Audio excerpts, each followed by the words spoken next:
అందరు కూడా నమస్కారము. నా బెయిల్ పిటిషన్ కోర్టు పరిధిలో ఉన్నందువలన అన్ని విషయాలు కూడా ఈరోజు విచారణ జరిగిన విషయాలు కానీ కేసు గురించి కానీ నేను పూర్తిగా మాట్లాడలేను. కానీ కొన్ని విషయాలు చెప్పదలుచుకున్నాను. ఈ ప్రభుత్వం చంద్రబాబు నాయుడు తెలుగుదేశం ప్రభుత్వం వచ్చినాక మొదటి నుంచి చూస్తే మొట్టమొదటగా మదన్పల్లిలో ఏదో జరిగిందని చెప్పి 2 నెలలు ఇష్యూస్ నడిపారు.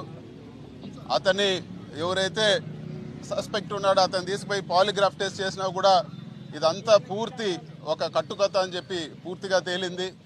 దాన్ని ఒక 2 నెలలు నడిపారు. తర్వాత మైన్స్ డిపార్ట్మెంట్లో అవకతవకలు జరిగాయి, ఇసుకలో 1000 కోట్లు అన్నారు.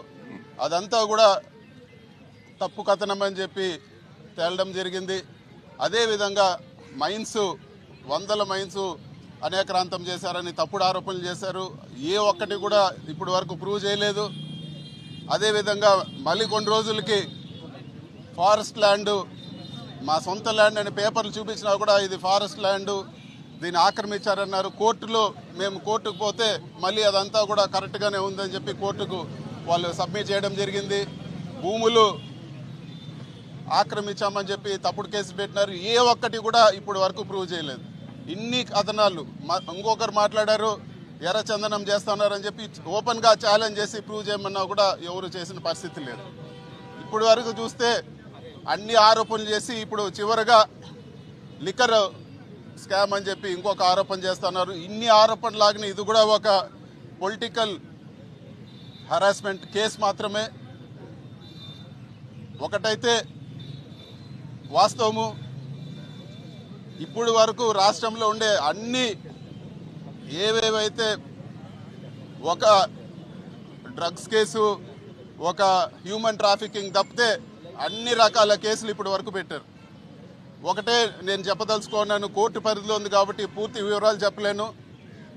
ఇది పూర్తి తప్పుడు కేసు. ఇలాంటి కేసులకు భయపడేది లేదు, ధైర్యంగా ఎదుర్కొంటామని చెప్పి కూడా ఈరోజు మీ సమక్షంలో తెలియజేస్తా ఉన్నాను.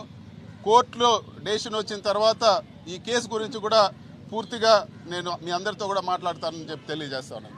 Thank you.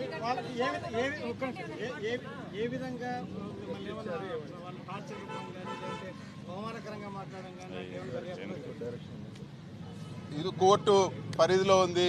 ఈరోజు జరిగిన ఏదైతే సిట్ విచారణ కానీ లేకపోతే కేసు గురించి కానీ నేను మాట్లాడే పరిస్థితి లేదు. ఖచ్చితంగా కోర్టులో డెసిషన్ వస్తానే దీని గురించి నేను పూర్తిగా ప్రెస్ కాన్ఫరెన్స్ పెట్టి పూర్తిగా కూడా నేను మాట్లాడతానని చెప్పి కూడా తెలియజేస్తాను. మాట్లాడలేదు.